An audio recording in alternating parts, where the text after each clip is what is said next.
Greetings, Benjamin J. from BENZTRAINZ with another in the series. Well, a follow-up on that Canadian Pacific and the cars that came with it. This is that 556 Caboose. I want to do a close-up of this. You can see this has just been destroyed by rust. And there is absolutely no way to save this other than to completely strip it. But the flat car itself was in really decent condition. There's no rust, no appreciable rust on it at all. Some on the coupler, of course. So the nice thing about Marx tin litho is that they're basically all the same.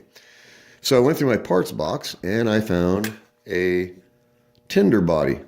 And the nice thing about this, of course, is you can just take this tinder body and put it directly on this flat car, and it gives you a brand new usable tinder.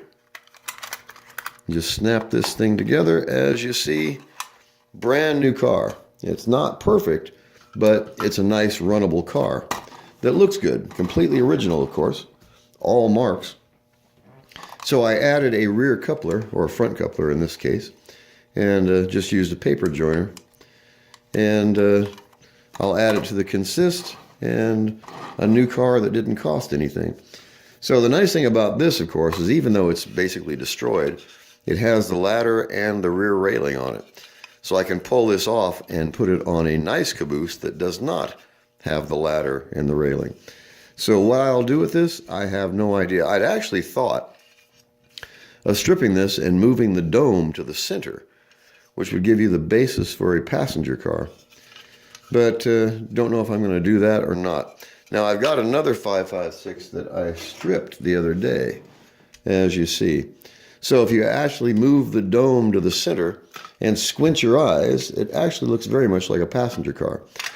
So they're both in about the same condition. This one was really, really rusted on this end, very much like this one is. This was completely covered with rust all the way down to the bare steel. That's why it's so discolored there. Pretty much like this one. Now this sat in a damp basement, and as you see, it's been wiped or scraped, and very likely it was still wet, and someone picked it up and just did that and just wiped the paint away. Just goes to show how bad this rust is. And you can see it's just eaten alive with rust, so there's really nothing you can do with this. You could sandblast it if you had a sandblaster, or glass bead it perhaps, to give it a nice matte finish, and then respray it. But in its current condition, it's virtually useless. It's not something you want to put on your layout and run. And this one was in almost exactly the same condition. So I'm just going to stockpile these things as they come in and they're in terrible condition, and then I'll decide what I'm going to do with them.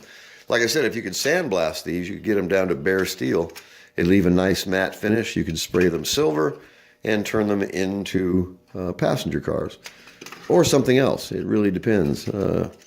You could take the domes off and turn them into something else.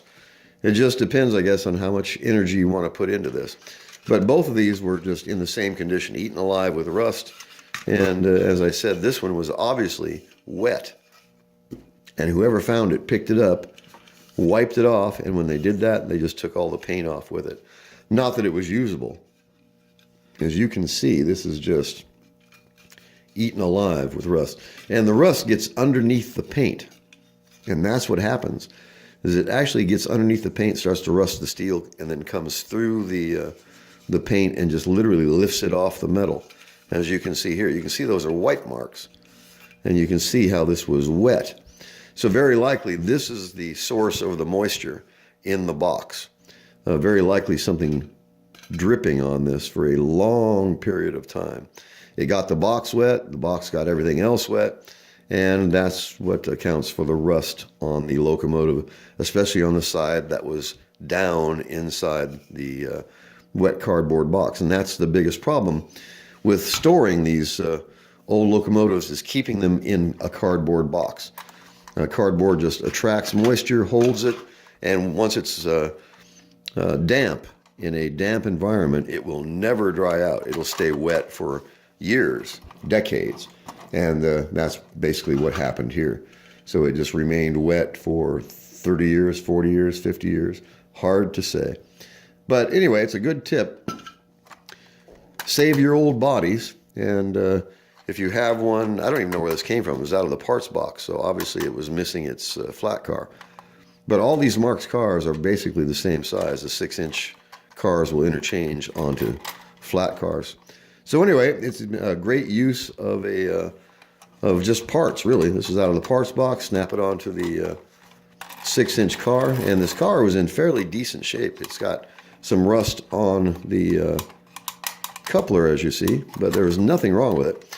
So it was a Caboose. It only had one, so I added a second coupler, pulled the tender body out of the parts box, snap it together, and you have a new tender.